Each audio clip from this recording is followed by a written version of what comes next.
किसी ने बड़े कमाल की बात कही है कि ऊपर जिसका अंत नहीं है उसे आसमां कहते हैं और इस जहां में जिसके प्यार का अंत नहीं है उसे मां कहते हैं। दोस्तों, मैं हूं आज एक बड़ी छोटी सी कहानी जिन्होंने कहानी लिखी वह कहते हैं कि मैं एक बड़ा अधिकारी बन गया।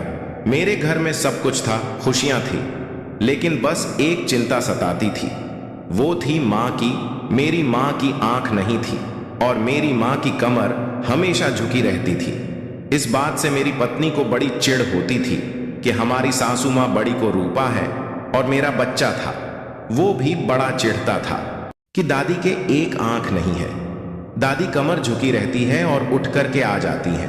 हमारे लिविंग रूम में जो मेरे दोस्त आते उनके सामने आकर बैठ जाती है और दोस्त दादी का मजाक उड़ाते हैं। उसको बिल्कुल पसंद नहीं, तो मेरा बेटा और मेरी पत्नी दोनों मिलकर के मेरी मां को इग्नोर किया करते थे।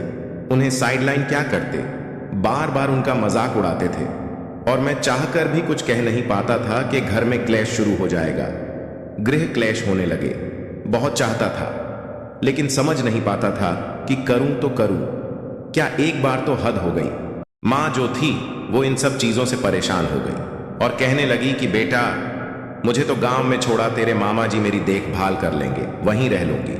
और जहां मां मुझे कह रही थी वहीं मेरी पत्नी ने भी सुर में सुर मिलाकर कहने लगी, हाँ छोड़ आओ। मैंने कहा, वहां कौन देखभाल करेगा, उसके मामा जी रख लेंगे और अपन जुड़ी सुविधाएं करके आ जाएंगे। चिंता क्यों करते हैं, हम जाएंगे ना, सब ठीक कह रहे हैं। न चाहते हुए भी मैं मां को अपने गांव में वापस ले गया, वहीं छोड़ करके आ गया।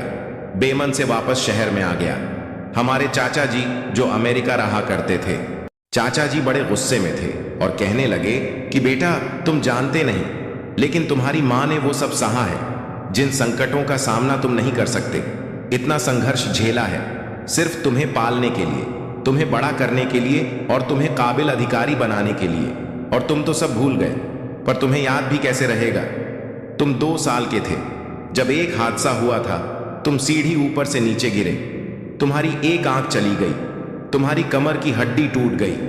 तब भाभी ने तुम्हें अपनी एक आंख और रीढ़ की हड्डी तुम्हें देती। एक आंख तुम्हें जो तुम दुनिया देख पा रहे हो।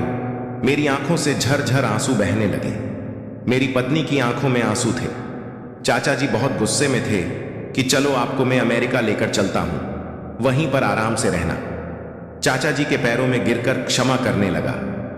चाचा जी, क्षमा कर दो, जीवन भर हमने पाप किया, अपनी मां को दुख दिया, अब तो थोड़ा सा पुण्य कमाने दो। जिसका सार यह समझौता हम में से बहुत सारे लोग अपने मां बाप से कहते हैं कि आपने किया ही क्या। आपने हमारे लिए यह बात कहने से पहले 100 बार नहीं 1000 बार सोचना कि माता पिता से सब कुछ रहा है, इसकी वजह से आप आज मुस्कुरा रहे हैं। जीवन में सबसे बड़ा सम्मान अपने माता पिता को कीजिए। जब उनसे प्रेम की बात आए तो पूर्ण समर्पण भाव से उनकी सेवा करना। जय श्री कृष्णा।